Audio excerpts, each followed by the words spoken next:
my first fish ever. Big record. Well done, sir. ছোট মাছ বড়শিতে আসলে ছেড়ে দিচ্ছিলাম because it's illegal to catch small fish in deep ocean. হুকটা কি বেশি ছোট না এই মাছটার জন্য নাকি? ঠিক আছে, মাছটা অনেক ও আচ্ছা। ছোট মাছগুলো অনেক ক্লেভার ছিল, বারবার আমার বেইট ফিশগুলো খেয়ে ফেলতেছিল। ইটস লাইক বারবার ঘুঘু তুমি খেয়ে যাও ধান। দ্যাটস দ্য ওয়ে বোট নামানো হয়। শরীফ ভাই জাল দিয়ে বেইট ফিশ ধরতেছিলেন আমরা ডিপ ওশানে যাওয়ার আগে। বেইট ফিশ বেসিক্যালি বলে ছোট ছোট মাছগুলোকে, যেটা দিয়ে বড় মাছ ধরা হয়। অনেক হয়েছে 20টা। অনেক চিন্তা ভাবনা করে দেন 9 ঘন্টার ট্রিপ শুরু করতে যাচ্ছি আমরা। বাসায় বলি নাই বিকজ বললে পারমিশন পাবো না। দ্যাটস সি হাউ ইট গোজ।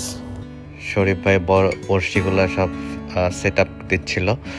শরীফ ভাই হচ্ছে যমুনা নদীর কাছের লোক, সো সে বলল যে উনি ছোটবেলা থেকে মাছ ধরে, তার অভ্যাস আছে।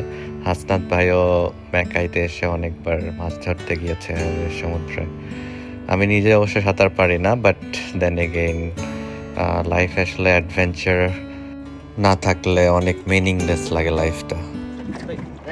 এটার নাম কি? আর এর বাইরে হচ্ছে লাইফ জ্যাকেট ছিল। হাসনাত ভাই আমাকে বলতেছে যে লাইফ জ্যাকেটটা পরে নিতে। পরা হয় নাই, I just trusted on their skill, but ভরসা তো করতে হবে আল্লাহর উপর একমাত্র। Okay, Sad got a fish. First fish of his life. সাগর ওই দিন প্রিটি অশান্ত ছিল। বারবার স্ট্রং ওয়েভ এসে আমাদের নৌকাকে অনেক শেক করতেছিল। আমরা আরো সাগরের গভীরে যাচ্ছি বিকজ মাছ পাওয়া যাচ্ছিল না যে ধরনের মাছ আমরা চাচ্ছি। সো যদি আমরা কোনো স্পট টার্গেট করি যেখানে আমরা মাছ ধরবো গভীর সমুদ্রে, তো সেইখানে আমাদেরকে অ্যাঙ্কর ফেলতে হয় জাস্ট টু মেক শিওর যে বোটটা যাতে কোনো দিকে মুভ না করে, বিকজ বেশি মুভ করলে তো it will be very unstable.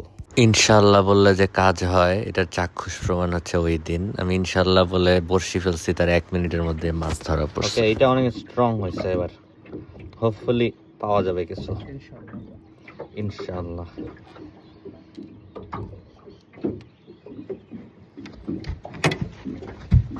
আপনার সাথে মানে আমার ভাইয়ার দেখা হয়েছিল, আসছিল মেলবোর্ন থেকে। আপনার নাম বলছিল তো মনে হয়, গাছ থেকে গেছিল। আমরা বেশ কিছু মাছ ধরতে পারছি অ্যান্ড ফাইনালি আমাদের 9 আওয়ার্সের ট্রিপ শেষ হলো। অ্যান্ড আই গট ট্যান্ট, যেই ট্যান আমার চাইতে 1 মাস লাগছে, but it was really adventurous. দেখা হবে অন্য কোনো ভ্লগে।